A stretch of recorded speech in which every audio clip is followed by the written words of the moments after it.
We talk endlessly about baby boomers and millennials. We dissect Gen Z like they're a fascinating new species. But right in the middle, there's an entire generation that exists almost invisibly.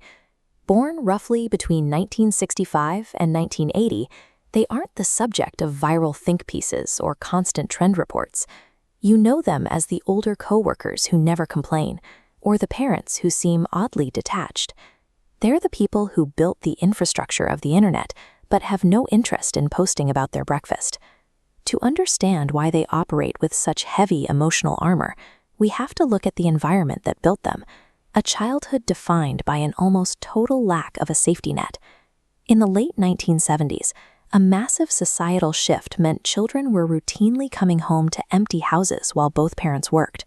There were no smartphones to call for help, no doorbell cameras, and no one to check if you were okay. You let yourself in, made a snack, and figured out how to spend the next 4 hours alone. By 1984, approximately 7 million children between the ages of 5 and 13 were regularly unsupervised after school. Growing up in an empty house meant there was no one to negotiate with. If you messed up, the consequences were immediate and physical. Your brain learned to predict outcomes in real time because there was no adult around to soften the blow. That daily reality didn't just make them self-reliant, it wired them to think 3 steps ahead. They learned early on that if something went wrong, the only person who was going to fix it was them. Outside the home, the stability they were promised was also fracturing. They watched their parents talk about commitment while divorce rates spiked through the 70s and 80s. They saw people give decades to a company, only to be handed a pink slip the moment the next round of layoffs hit. The idea of institutional loyalty was revealed as a myth. Every night, the news showed authority figures failing to handle everything from Watergate to the AIDS crisis. They grew up watching the people in charge make terrible decisions with life-altering consequences.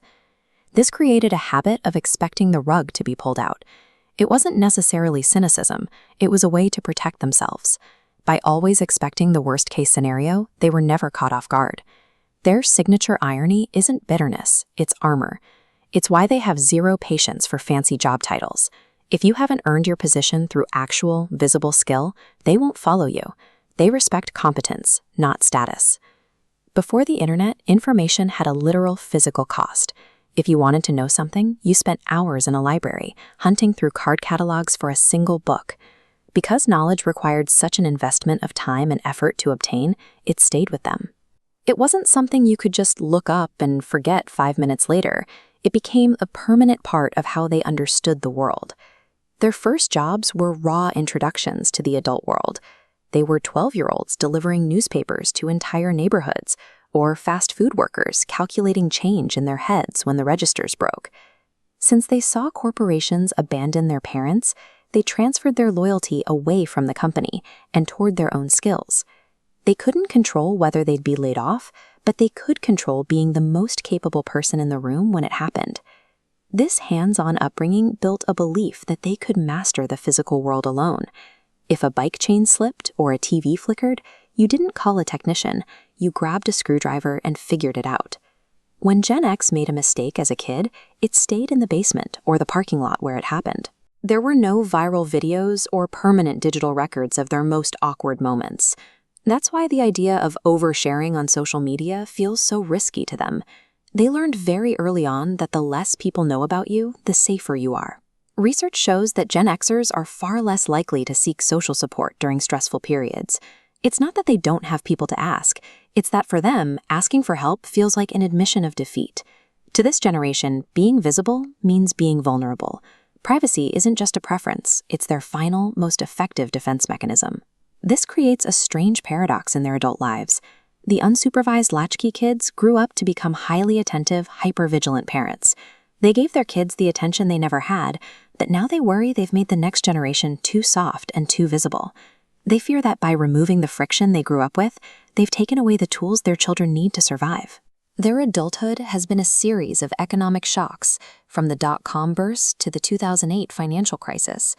They've been forced to rebuild their independence so many times that they no longer expect anything to last.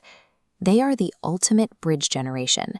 They are the last demographic to remember a world before the internet, yet they were the architects who quietly built the digital one we live in now. They understand how to be bored, how to be alone with their thoughts, and how to solve a problem without a search engine. They are the only people who can still navigate both worlds with equal competence. Bridges don't usually get much attention. They just sit there, holding the weight of everything else, expecting nothing in return. Gen X is doing the work and keeping the structures moving, perfectly content to stay invisible while they do it.